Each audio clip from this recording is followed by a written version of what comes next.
Two Queers and a Truck. And I'm Billy James Gunn, and my sidekick, Christian Cano, partner with Gunn, is coming up next.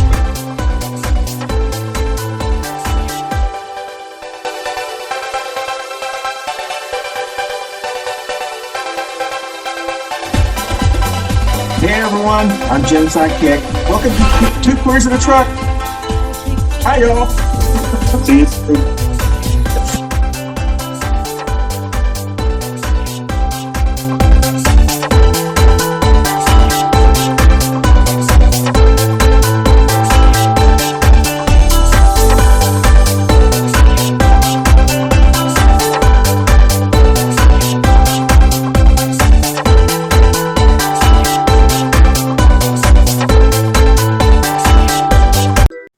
Good morning, everybody. It is Two Queers in a Truck time. It is October 22nd. Woohoo!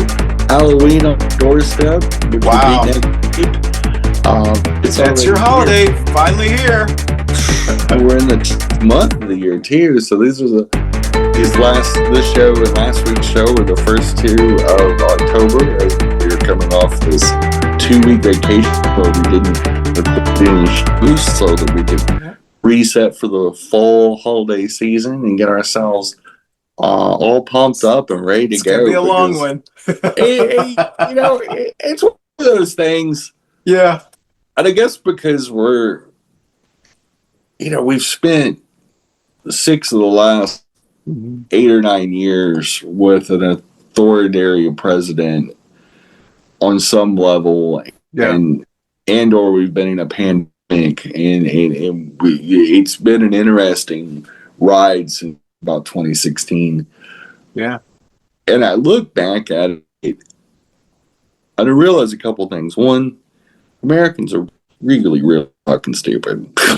we really make a lot of bad decisions. And the second thing is that these chuckle fucks of the Republican Party come and go. And, here in West Hollywood, which I'm live from West Hollywood, and is that there's a lot of museums here in LA. They're big in the arts and sciences, which LA is a very liberal, very progressive city. LA County is very progressive. So a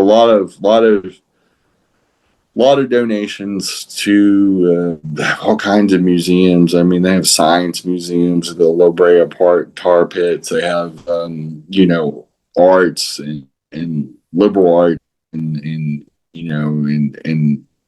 amazing photographic expositions. One of them that was going on in September and August was two different LGBT photo expositions at the Getty, which is a huge museum system up in the mountains, just the west in the Hollywood Hills, or just to the west of my wife and I, and beautiful views. It's good to go out there just to see the views. The views, it's got a panoramic view of a 180-degree view of the city. And the coastline is just stunning. It's it's almost more beautiful than the museum itself. And the museum itself, if you ever come to LA, it's worth going to this thing, because it is, the museum itself is, there's multiple buildings, stunning. They have restaurants, they have bars, they have picnic areas. It's as beautiful of a facility as you'll ever see. It's a multi-billion-dollar facility with its own little mountain tram that takes you from the parking garage down below all the way up the mountain. Wow. It's very elaborate. It's very gorgeous. It is very modern. But, we went to it a couple times while it was here, and one of the reasons we did it, we went twice. One of the reasons is there was so much, and there was two different exhibitions, and basically the LGBT movement in photography and art. It gave me a reminder of different eras that we've gone through in the last 100 years. and it was mostly modern times. And when I say modern, I'm talking about probably right before World War II to now. One of them did, and chronicled all the way till now. And one chronicled predominantly the HIV/AIDS pandemic, and there were separate ones. They were in separate buildings and separate presenters. But it was very interesting. But it also reminded me of a few things that I've lived through in my lifetime. The Christian has too, and we were kids of the '70s and '80s. We had a front row seat for Reaganism, Nixonism, and then the pandemic and the beginnings of the pandemic when we didn't even really know what it was. And it wasn't even called AIDS at the beginning. It was called COVID. But the reason why I bring this up is we've been in worse places as a community. And this is to call queers in a truck, and probably the majority of our listeners, without knowing this for sure, are probably in the LGBT community or hopefully allies at least, because you're watching a show with two queers in it. If you didn't like queer people, it's a weird choice for the space. I don't know why this. I don't know why this shows up on my feed. Well, the same reason there's if like the cookies on your computer, there's probably exactly. a lot of links to porn sites. But anyway, speaking of that, another Republican, I can't remember who it was, got caught with it was a candidate that he withdrew his candidacy. I think it was in Michigan or Wisconsin. He was running for Attorney General, Governor, and something like that. And they caught that he'd liking different trans performers and queers. And he said, I'm just trying to be open. At the same time, having very anti-trans rhetoric. Exactly. And you're like, well, maybe you should start with your campaign. If you want to be open-minded and want to appeal to both sides of the aisle, maybe don't say stuff in your campaign and then on the down, think that you're on the down low, commenting on very attractive trans people, Instagrams and social medias. And this is the problem. It is what we're fighting against when it comes to anti-LGBT sentiment is the fact that conservatives on the whole are anything but. They're conservative in certain ways to the public. Yes. As Jesse Jackson used to describe Reagan as smiles and profiles. It was all about the image. It was all about the deal. Reagan wasn't a veteran. He wasn't a decorated war veteran. But he would beat the drum for war, which is typical of a guy that has never served, because they don't appreciate peace. But Reagan also hated queers. He was all racist windbag too. He hated black people and he hated people of color as well. But he especially hated the queer. And these guys make careers off hating some group. Yet, when you see the consumption of adult films, and because companies can track it in every state, and that gateway goes both ways.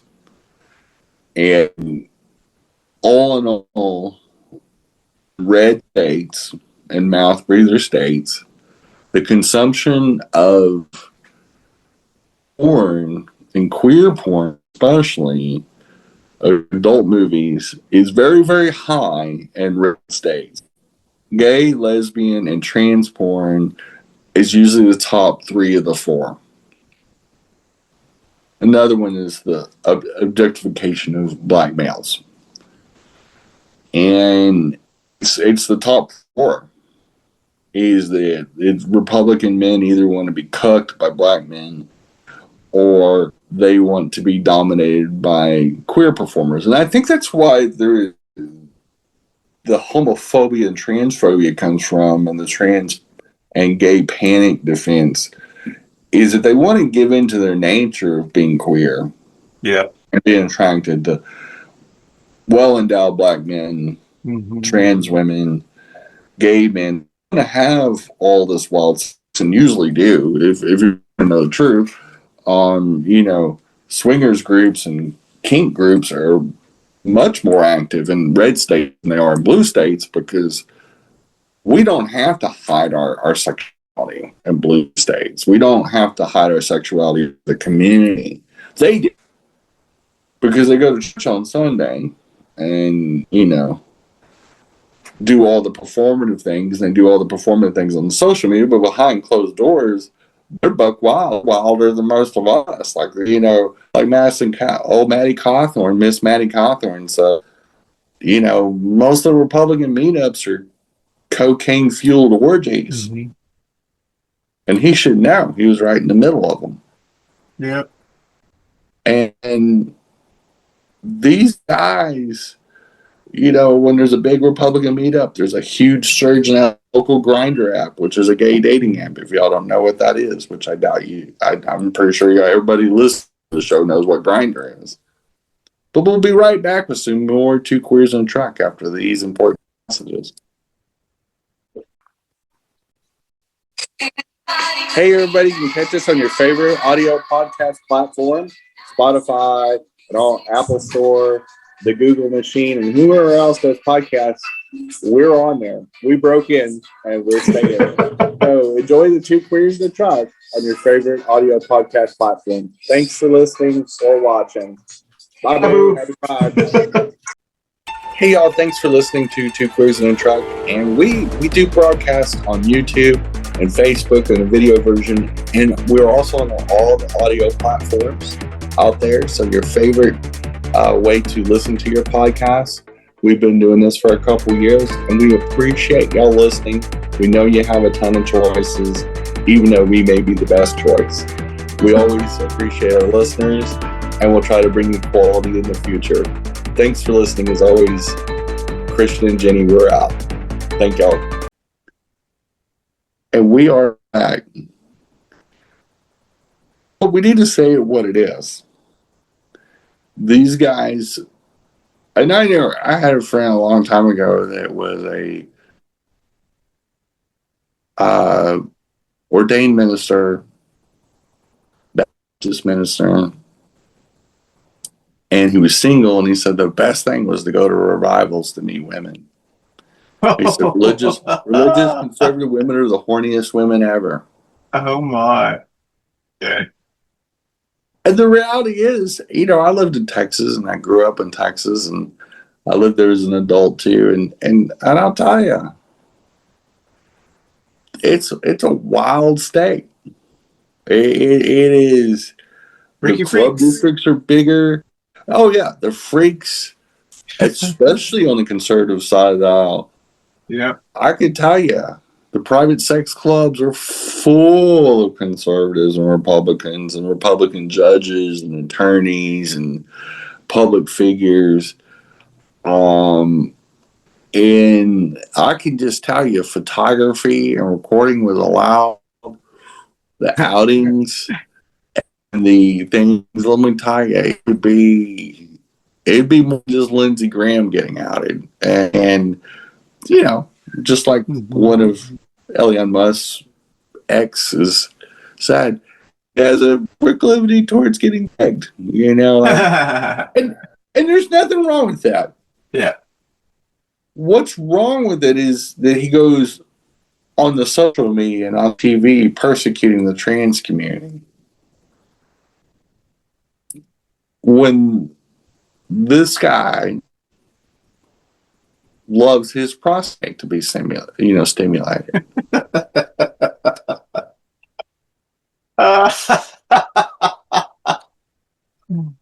talks about the woke mind virus. I'm like, so in your little strap-on engagements where you're the receiver, does not affect you. I give you the woke mind virus.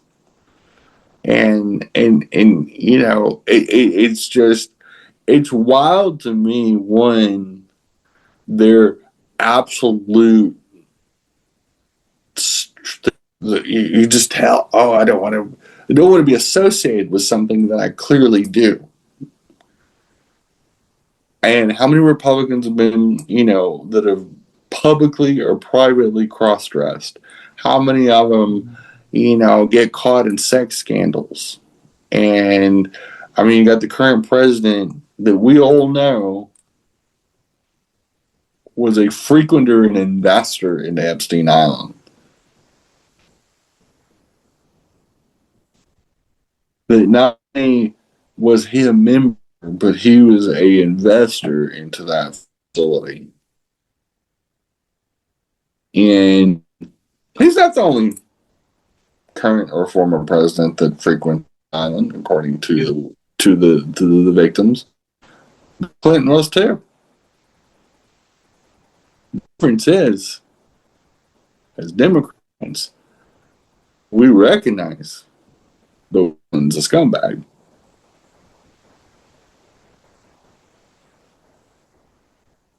It is what it is. We're not going to soft pedal it.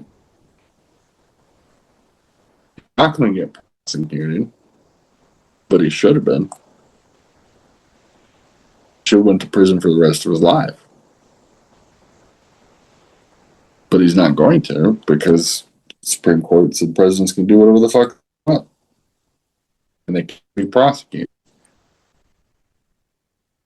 So this Bill Clinton never see a day in jail for being a kid diddler. He's no better than Trump. He's just as bad of a scumbag. And it doesn't take away from what he did as a president as far as the effectiveness of balancing the budget and right-sizing the military. And he did a lot of positive things. But as a human being, he's a shit human being.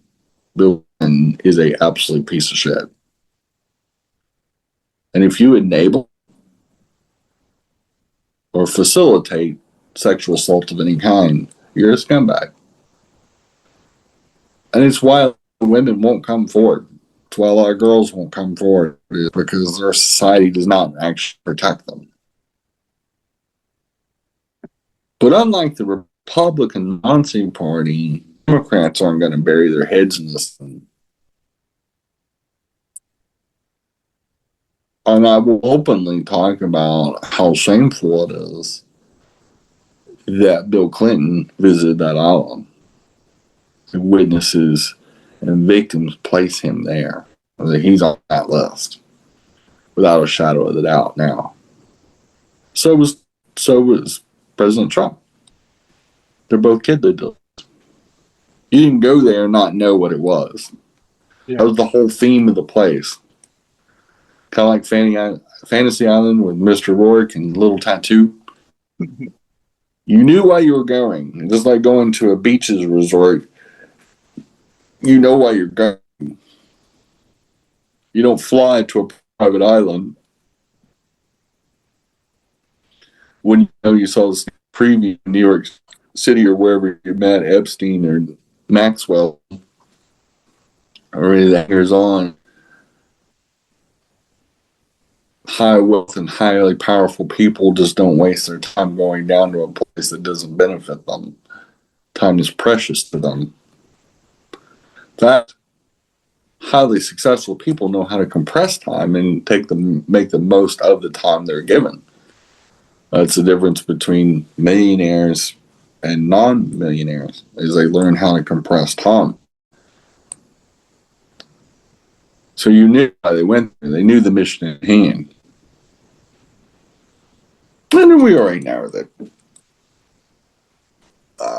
Bill Clinton had a sweet tooth for younger women. We just didn't know a sweet tooth for girls, for kids. The Monica Lewinsky thing was one thing. She was an adult, young adult, but she was still an adult.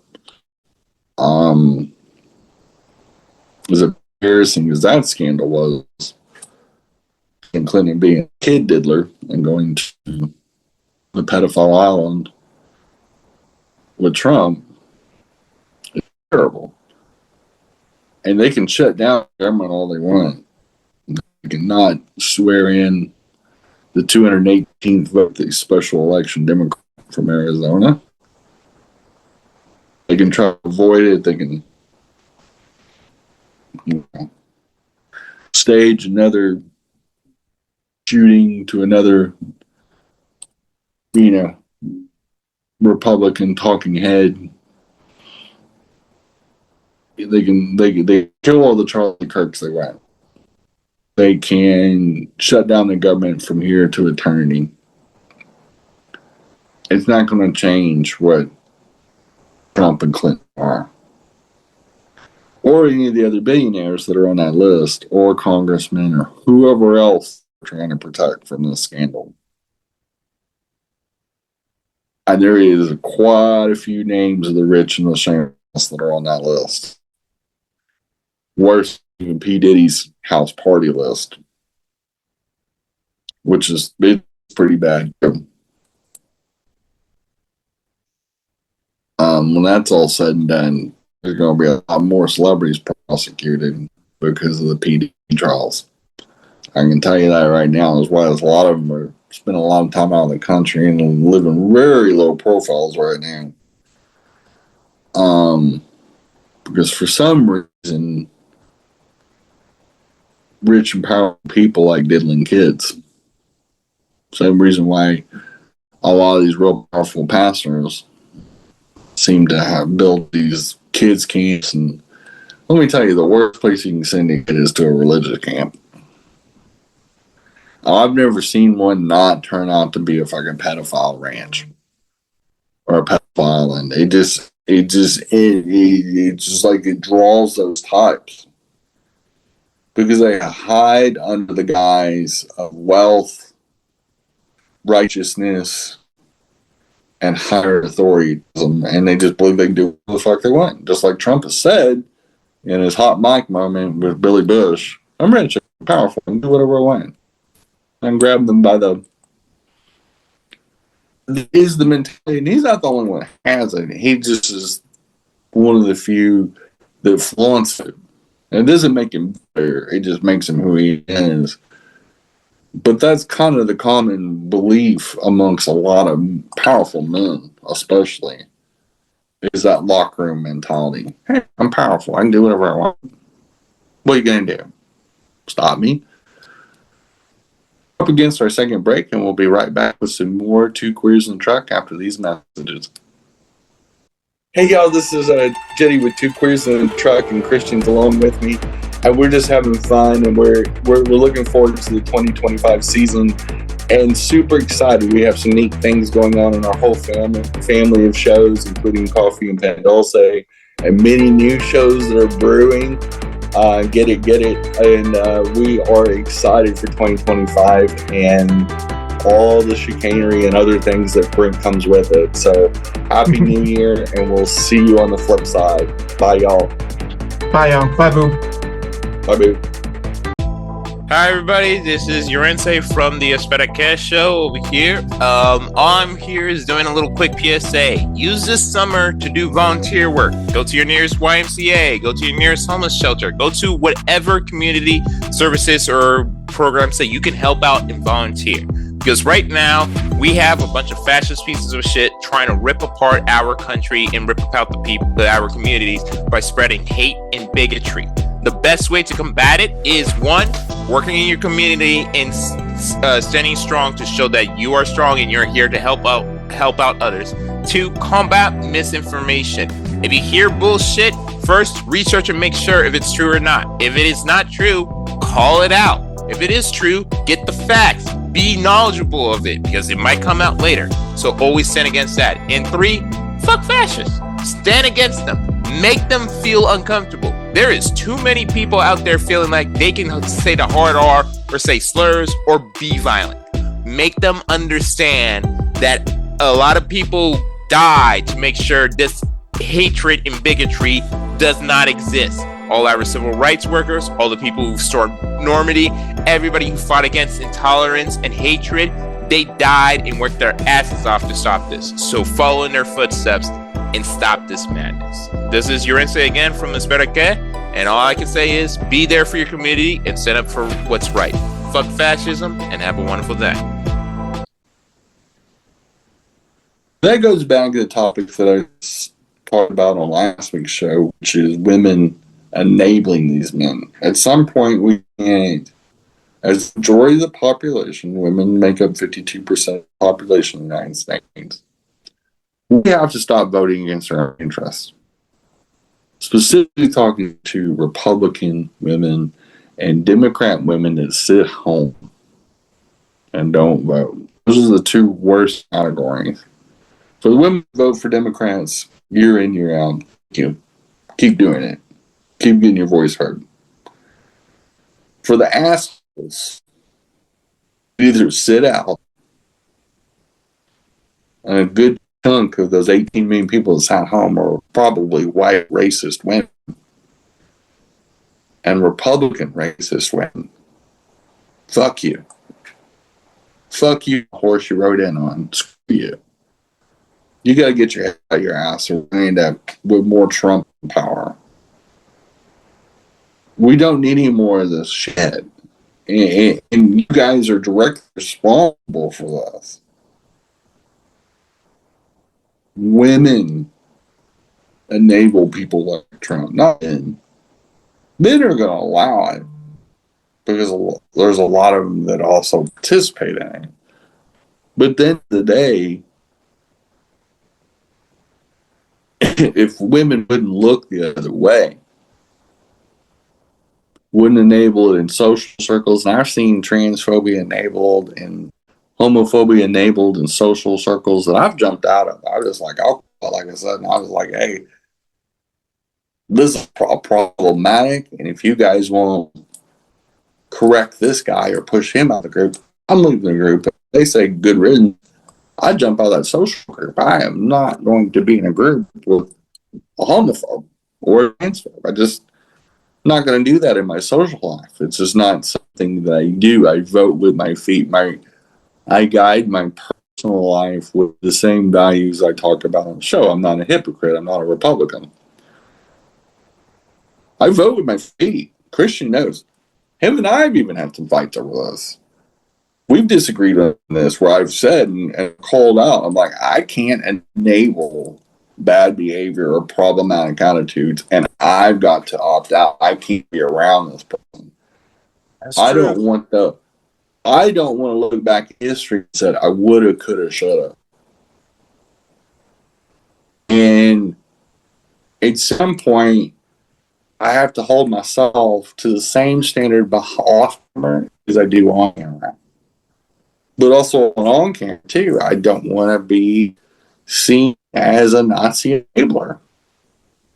Like the old German saying, got 10 Nazis at a table, 11th person sits down, what do you have? 11 Nazis.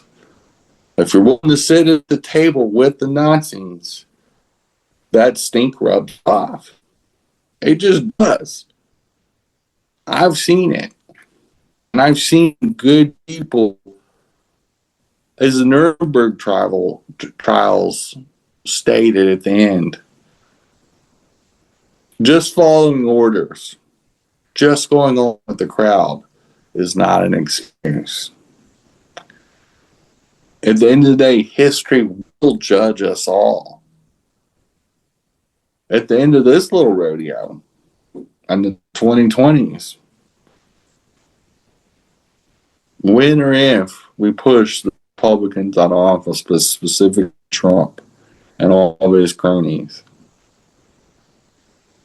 there will be a time of accountability. There will be a time where there will be human rights trials. There will be a time where these internment camps or concentration camps or whatever the fuck you want to call that, and so many other things are going on in this country, like mass incarceration and slave trade and so many other problems, they will eventually have their day in the light, and these cockroaches will scatter. The P. Diddy, yeah. Why do you think why do you think Democrats have yet to start running on that, exactly what you said? We are going to hold them accountable. You know what I mean? I've only heard one person. I think during the hearings, uh, I think it was your senator from the Hispanic gentleman from California. California Yeah. yesterday when they were doing the thing with Attorney General Pam Bondi, and she was trying to get real sassy with all of them, and she got sassy with him, and he Yep. reminded her that she's under oath, insinuating this may come back to get you. You know what I mean? When they Cowardice. yeah, Cowardice. and so I'm okay, yeah, because I'm curious why, because I think that would really motivate a lot of people who, like you said, are just going, oh, what can we do? There's nothing we can do. They're just in charge. They just kind of put up with it. We can remind them the tables could turn. We can take over Congress, and we can hold them accountable. Democrats are cowards. They're save asses and kiss asses, and they have a problem standing up to tyranny. We always have. Look at the atrocities that happened during the Reagan years. There was Democrats in office then. Why didn't the Democrats speak up then? Why for 12 years there was credible medicines all around the world that could have saved lives under Reagan, and especially under Papa Bush, were embargoed, not allowed to come in this country. That people like Magic Johnson had the means to hop on a plane and go to Sweden and get basically life-saving drugs that literally cured of HIV. Stopped in the tracks a long time ago, a way long time ago. This pandemic spun out of control in this country because we didn't allow the newer cutting-edge drugs to come in this country. We had two presidents commit genocide by virus, by embargoing and not allowing life-saving emergency drugs to come in this country. There was Democrats in power then that did not want to talk about it, did not want to be associated with AIDS or HIV in any shape or form, that ran like cockroaches themselves. Democrats are cowards. There's very few backbones in the Democratic Party. And I'm gonna fucking say it. I don't give a shit. I don't work politics anymore. I don't give two flying fucks. I've never really soft pedaled it, but now I'm gonna say it. I'll give the Republicans the due. They go hard in the paint. They fucking go hard. They pin their ears back, and they'll say whatever the fuck they need to say to get elected. They don't give a shit. They'll lie, steal, torture, kill, fucking anything to keep it going. And Democrats won't even do their jobs. AOC, coward. Bernie Sanders, spineless coward. Establishment Democrats that had promised at one time that had nothing with their power when they had it. And I'm pointing to 21 and 22 when Democrats sat on their hands and acted like they did not have control of the Senate, the House, and the presidency. We should have been running up the score then, and we just fucking didn't. And we shit the bed in the 22 midterms, and it's been sliding downhill ever since. And bullshit runs downhill. Unfortunately, America is paying the price for Democrat cowardice. Because we knew Republicans are going to be assholes. We knew it. We knew Trump is a spiteful, petty queen. We knew he'd come roaring back in 2024. He never stopped running for office. He never has. We knew that motherfucker would come back with a vengeance. Like that. He made no bones about it. Hell, he was claiming he was president, that the election was rigged. That guy for 4 years beat that same drum. Even though he lost every trial, and, he didn't prove anything. And tried to lead a coup on January 6th of 2021. But the Congress cowards didn't run on the January 6th thing in 2022. Like, they kind of decided that. They didn't, they sidestepped so much and didn't activate women. And Democrat women just went away in 2021. Let everything die, all the momentum die. Cowardice. That's my answer of why Democrats fuck everything up. Fuck up every movement we have. And don't sustain a fucking thing. It's pure cowardice of the work kind. And until we get spinal infections and spinal replacements as a party,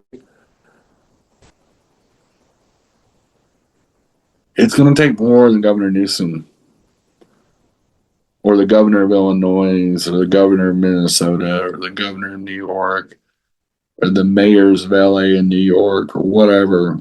It's going to take more than that. It's going to take a 50-state battle. And it's going to take some real talk and some intestinal fortitude. We got a lot to run on. I just don't know if we'll run on it. We have the rocket fuel in the rocket. But will we light the fire? That is the question. Clinton did, and he won in 92. Obama, a black man, won in 2008. Up against an established white veteran elder statesman. We can do it. We've shown we can do it. We did in 2020 with Biden. So we can do it. We can push things over the line. But will we? Will we? Big question. Big question that we've got to ask. I got to get answers between now and November of 2026. Because it'll be here before we know it. We're already in October of 2025. And as a Democrat and as a Politico that watches it all the time because of these shows now, I can tell you, I'm not even cautiously optimistic. I'm pessimistic until proven otherwise. I got to see it. It's easy to do it all year. It's easy to do what Newsom's doing right now because all he's doing is floating memes and saying funny stuff. When the rubber meets the road next year in a midterm, what will Democrats do? What are they doing now? Like the old Biggest Losers theme song. What are you doing today to make yourself proud? What are we doing right now? Besides flailing around like we normally do. I'm afraid of the answer, honestly, as a party. It's going to be more than clever memes from gay staffers on Newsom staff. It's going to take more than that to get over the hump. And we all know. That is it for this week's show. And happy Halloween. And I think we have one more episode before Halloween, but most definitely you guys be safe out there. In this holiday season, there's a lot of partying, a lot of drinking and driving. In this day of Uber and Lyft and Waymo and all these technologies, if you see somebody getting behind the wheel that you know how I enjoyed a little bit too much festivities, be a friend. take their keys, put them in the lift, save a life, save a lot of lives. That's the PSA for this very quality holiday season, if you would. But you guys be great and do something to be proud of today. Bye, y'all. Bye, y'all. Bye, boo. Hey, y'all. Thanks for listening and watching Quiz in the Truck. And we're in October. We're in the party season. We're at the kick off of what I call the holiday run. And something. Don't drink and drive. It can cost you your life and it can cost other people's lives. And as somebody that is over 20 months over, if you are a sober person and don't drink and drive, be a friend, give them a lift, make sure they arrive alive, and if not, pay for a Lyft or an Uber and save a life.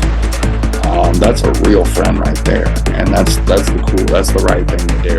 But anyway, friendly reminder from your Aunt Gersemi, and we'll see y'all next week. And as always, thanks for listening to Quiz in the Truck. Bye, y'all. Bye, y'all. Bye, boo. Bye, boo.